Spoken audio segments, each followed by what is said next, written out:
Hello, everybody, and welcome to Nathan on Shuffle and to my latest episode of New Album Spotlight, the show I put the spotlight on a new album in progressive rock or progressive metal or related genres. And today I have a major one, probably the most anticipated release in the genre for this year. It's the new Dream Theater album. Excited to get into it. This is called Parasomnia.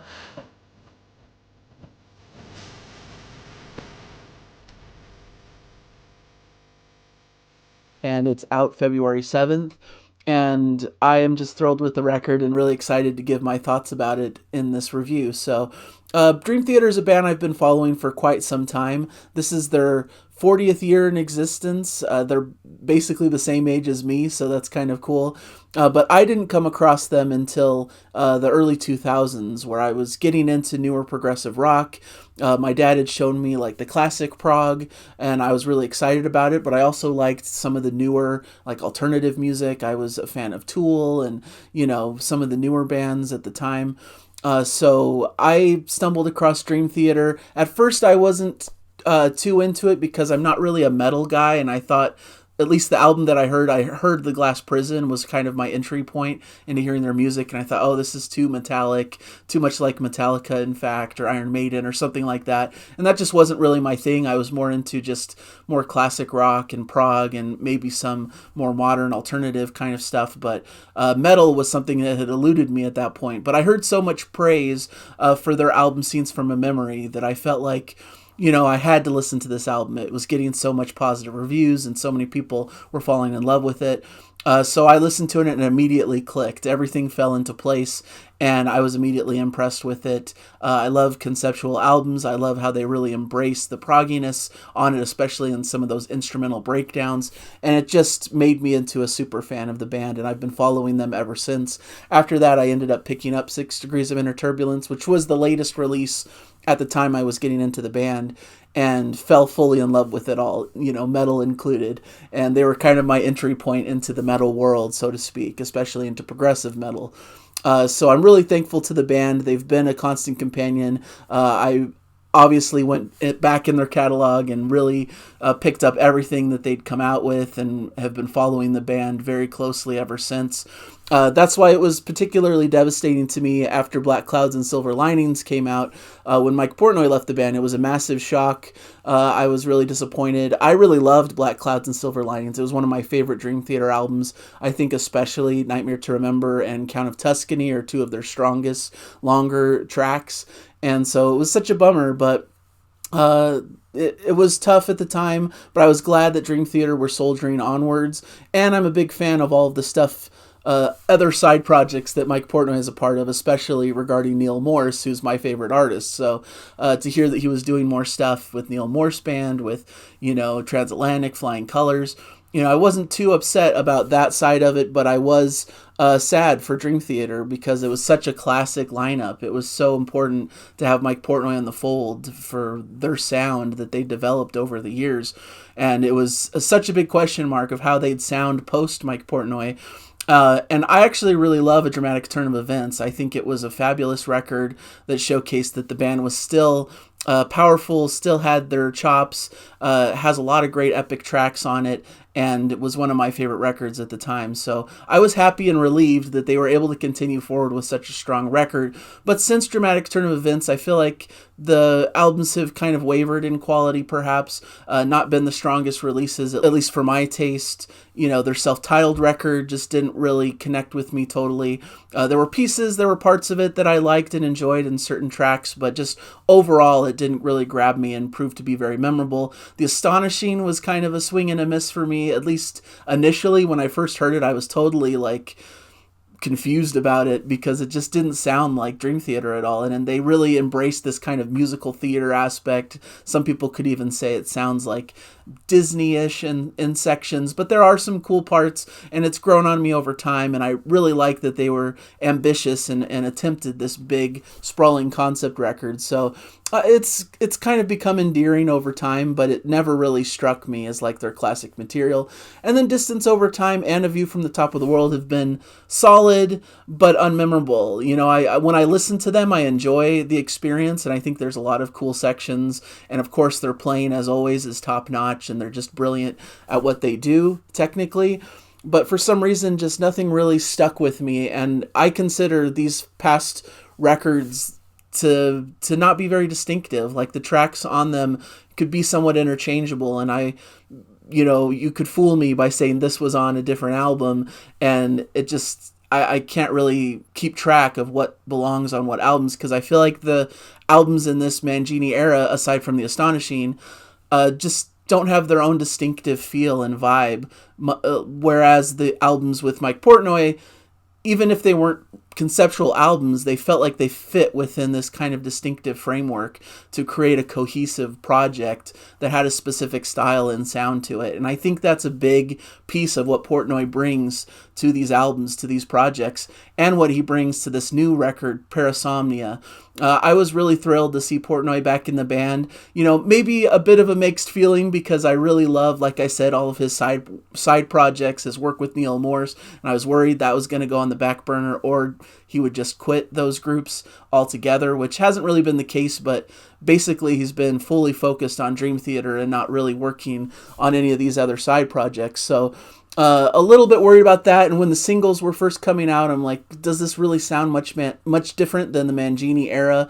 Is this just going to sound like a continuation of A View from the Top of the World? Basically good quality, but just not super memorable or distinctive like they used to be. But after hearing the full album and hearing these singles slotted where they belong in the album order, I can tell you guys with full confidence that this album feels different. It's very thematic. It has a distinctive feel and vibe, and it has all the qualities that I didn't know I was missing from Dream Theater over these past few records. There's definitely something special here, and I think it's a renewed sense of excitement and vigor. They're back together, the band's back together. Mike Portnoy's inclusion has really brought a new energy to the band that is much well appreciated. And I think he brings a lot of cool creative elements. I don't think that he's really one of the primary songwriters, perhaps. I think most of that belongs to Petrucci, maybe a bit to Jordan Rudess as well. He contributed some lyrics to this, obviously, but I think Mike Portnoy's talent is in how he arranges projects together, how he fits together the puzzle of the album and makes it feel like a cohesive thematic piece of work. And that's a really cool superpower. I think he's really the conduit of the fans. He knows what the fans want and what they are expecting, and he's able to deliver in a way that the band just struggled with over the past several years without him. And he's just a big music fan himself, so I think he knows how to craft an album to make a satisfying experience for the listener. And he brought that all to the table, along with some energetic drum work. That he's just top-notch drummer, one of the best in the world right now at the craft, and he brings a lot of energy. They really push hard to showcase and feature him on drums throughout all of these tracks, and it just comes across as a renewed, fresh project. A band that's 40 years in existence sounding this fresh and excited and new is just unheard of. And another thing they did with this album is really embrace their classic sound, I think. You could hear bits and pieces from all of their classic albums with Mike Portnoy. You could hear bits that sound a bit akin to stuff from Scenes from a Memory, or some of the heaviness of Train of Thought, or even some of the dark, nightmarish qualities of Black Clouds and Silver Linings. I think they really pull different pieces together that doesn't feel like a pastiche of their past work, that just feels like an homage, but also its own thing at the same time. And I think this is a miraculous feat. I think they produced the album exactly that they needed to produce, and it sounds pristine and perfect. Probably one of the best produced albums that they've ever made. Just sounds so clear and crisp in the sound design. And it's just a joy to listen to this record. It's a blast to have my band back. It was when I was listening to the final track, the big epic, the Shadow Man incident, where I realized this is my band and they've returned. This is what I wanted to hear out of a Dream Theater album and didn't know I was missing over the past few years. And I don't want to make it sound like the past few albums have been terrible. I actually really enjoy them, probably more than the average fan. But I just think they were missing this special quality, this secret sauce that Mike Portnoy brings to the table. And that was made very apparent by this record, and how great it sounds and how it all fits together into this really cool project that speaks to me as a listener. It's a very dark album, in fact, a very dark and heavy album. Of course, that makes sense with the themes that are here on this record. It deals with nightmares and sleep disorders and this kind of inner darkness that happens in your mind when you're going to bed, and where all of your demons kind of come out. And it's very well expressed in the music. That's why it kind of reminds me a bit of Train of Thought, because Train of Thought has a lot of that kind of inner darkness as well. I think Systematic Chaos is another good reference point, especially the In the Presence of Enemies suite, the Dark Master section. You know, it has that kind of darker, more dark fantasy type vibe.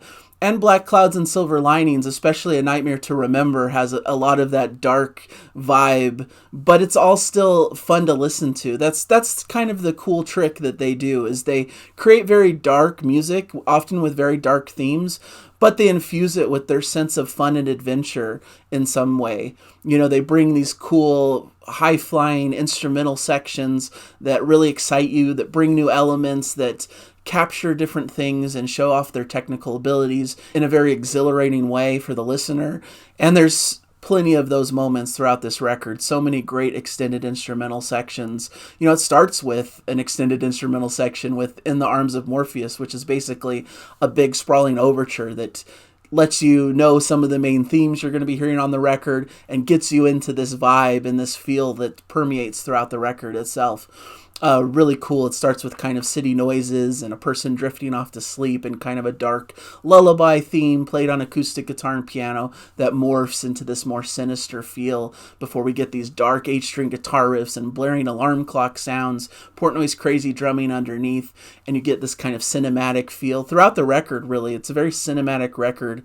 I would imagine that was brought about by Jordan Rudess and his kind of orchestrated keyboard arrangements that come throughout the record and make it feel thematic and make it feel grander in scope, and that's really well appreciated. And from what I understand, I think Mike Portnoy kind of brought this overture to the table to help emphasize these thematic elements and to help make it feel more of a conceptual piece of work, which once again goes to show the contribution that Mike Portnoy brings to the table, that he's able to bring this thematic feel. He did this a lot with Neil Morse's records, you know, bringing these kind of concept records to life and arranging things in such a way that it made sense and connected, and you get these kind of Easter eggs throughout the experience, and these times where the chorus repeats in a different fashion later in a different song, and those types of cool things that Dream Theater fans just love to uncover. And there's going to be some rabid Dream Theater fan who has a spreadsheet of all the different references and different things that happen throughout the record, and that's just super fun and super cool for a fan to be able to do.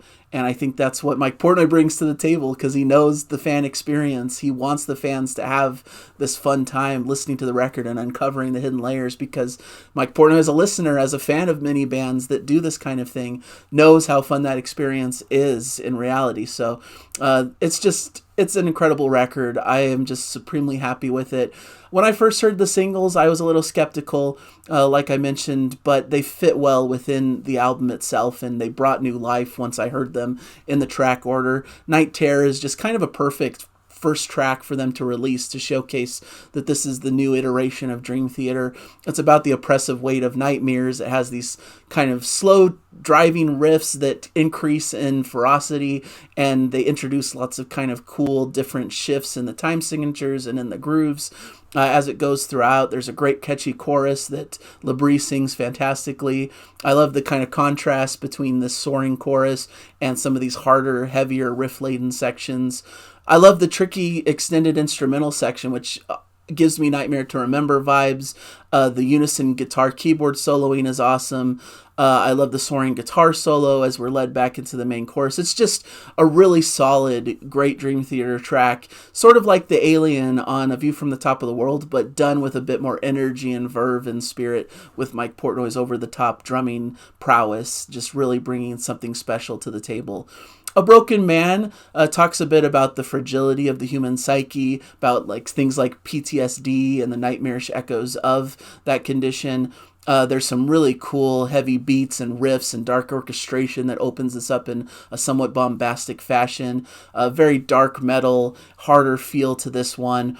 This one feels a bit more straightforward throughout most of the track, but then it gets into, once again, a really cool extended instrumental section with some fiery keyboard wizardry, switching between synth and organ leads before this killer kind of bluesy guitar solo enters from Petrucci, which has a really cool, interesting bluesy vibe that's unlike anything I've heard recently from the band. It's a really cool track and works even better in the context of where it's placed here. Dead Asleep is a longer track. It's about 11 minutes long and talks about this kind of tragic sleepwalking story that's really dark and harrowing. Feels like a cinematic journey with some acoustic guitar and strings with an eerie undertone starting the track before it gets into a very heavy metallic headbanging riff. I love some of the soaring guitar and more expanded feel. It's a really extended instrumental opening. It's about 3 minutes before you hear any vocals. And I love the storytelling vibe of this track, the kind of cool vocal arrangements. Once again, we get another great instrumental section with some bluesy shredding from Petrucci, morphs into a great keyboard solo over a groovy feel. Just very powerful and cinematic as it continues along with some great swirling keyboards before we get back to the main chorus. It's just a really cool driving track that I enjoyed, and it's an interesting storytelling device to tell this kind of dark, twisted tale I really enjoyed. Midnight Messiah is the final single that came out, and probably my favorite of the single tracks because it just works really well as a single to give you that kind of boost and hit of energy. It has a bit of a thrash metal feel. I love how it kind of gets heavier and more intense in the chorus in a way that you're not really expecting. There's a lot of cool shifts and changes that make this just a surprisingly fun track. It kind of reminds me a bit of The Glass Prison at moments, especially with some of the heavy, more metallic riffing. And you get another great solo spot from John Petrucci, who's just all over this record. His guitar playing is definitely a highlight of the record, but then you get some really cool Jordan Rudess solo spots as well. One of my favorite moments coming up later in the record is Jordan Rudess just doing his quirkiest, proggiest best in the big final track, but I'll get to that in a second. Are We Dreaming is a short interlude, kind of a Haunted Mansion-esque organ and sound effects, leading us into Bend the Clock, which is one of the more ballad-esque tracks on the album. It's really beautifully done. I think it's one of the best ballads that they've done in recent memory. Sometimes some of the ballads in the past few albums just feel a bit too saccharine, and I just can't really get into them. There's not enough meat there to really sink my teeth into as a prog fan. But this one's a little bit different. It opens with a really cool, different bluesy opening guitar figure, which is a lot different than all the other sounds on the record. It's a more tender and sweet sounding section, which is directly in contrast with the over-the-top heaviness that you've experienced on the record up to this point. But smartly, as they get into the second verse, they ramp up the power. It's a bit more rocking, so it's not just this kind of sweet saccharine ballad all the way throughout. And of course, the highlight of this track is Petrucci's David Gilmour-esque guitar solo, which is extended at the end of the track. It's like 3 minutes long of just excellent technical playing that's beautiful and fades out and leaves you wanting more. It's really one of the most brilliant sections, and this is just such a cool, great ballad track that, usually these are kind of the skippable tracks for me on the record because I'm into the more heavier, proggier stuff, but this is just a beautiful section and provides a necessary breather with all these heavier, more intense, more technical things that are surrounding it. And that leads us to the big epic conclusion, the Shadow Man incident, which starts with kind of a creepy music box feel before the whole band kicks in with an epic riff. We get some epic marching drums and orchestration. I'm reminded a bit of some of the instrumental sections of Scenes from a Memory, how they kind of ramp up in intensity. We get some soaring guitar themes from Petrucci. I really like how this track builds and how they introduce you to a lot of the themes you're going to be hearing and then reprise them at the end in glorious, epic fashion. It just makes for a very satisfying listening experience. I love the sweeping romantic vocal melodies amongst some furious instrumental chugging throughout the track as well. And really the highlight feature of maybe the whole album, but definitely of this track, is the big instrumental section about 10 minutes in. They start with some pounding drums and menacing guitar and keys and some blistering guitar leads, some backing organ, and we get all these cool switching time signatures and crazy cool virtuoso playing. This is everything you could ever want as they morph and weave through this different instrumental section. But really the highlight is where we get some really cool, just Rudess doing this kind of Latin style keyboard section that just is absolutely insane. His playing is top tier, absolutely brilliant. There's a groove to it. It's wild and thrilling and just gives me goosebumps as I hear it. And like I said, this was the moment where I'm like, okay, my Dream Theater is back. And I'm excited like I was back in the day when I was first discovering the band, when I first heard Scenes from Memory and was blown away by some of the instrumental moments and the just pure adventure and fun that the band was willing to have. That's what I look for in music, is this kind of a moment that just catches you off guard and gives you a huge smile. You weren't expecting it, but it's just super fun to listen to and super technical, and you're just amazed at the virtuosity, but also just grooving along because it's just supremely framed in the track at just the right moment. And I absolutely adore it. It just is brilliant and leads to Petrucci just shredding his little heart out after that in epic fashion as well, before we return to kind of the main themes and the vocal melodies and in the track in epic grand fashion as you'd expect from a excellent Dream Theater epic. You get moments that remind you of Octavaria, moments that remind you of all these like massive epics from their history, and it just culminates in one of the greatest moments in Dream Theater's catalog. I absolutely love it. It really solidified to me that this is a special album. I think when you look at their catalog as a whole, where does this rank within it is an interesting question. And I'm sure that's going to dial in better as I listen more and more to the record. Right now, I put it at a similar ranking as Black Clouds and Silver Linings, which I felt similarly about when that album came out, because I absolutely adore that record. I feel like it has a really cool vibe and feel. And like I mentioned, I think Nightmare to Remember and Count of Tuscany are just two of their premier standout tracks that have really cool, interesting vibes and were really exciting at the time. And I like a lot of the stuff in the middle. This one is right on line with it. It feels like the continuation of what the band would have done after Black Clouds and Silver Linings, you know, if they hadn't have gone into this different direction with Mike Portnoy leaving the band. And I find it all very interesting because Mike Portnoy left at the time, from my memory. My understanding was he left because he was wanting to take a break. He was wanting the band to kind of take a break for a bit, kind of refresh their minds a little bit. He felt like things were getting a bit stale, that it was getting a bit rote, because Dream Theater kind of has a very set schedule of how they release albums and go on tour, and then they work on the next album a few years later.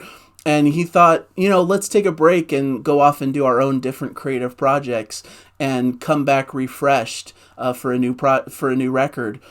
And the band didn't really want to do that because this is their career, this is their living, and they wanted to continue forward with the same momentum that they had done up to this point. And they probably didn't have quite the same range of side projects that Portnoy had going on at the time.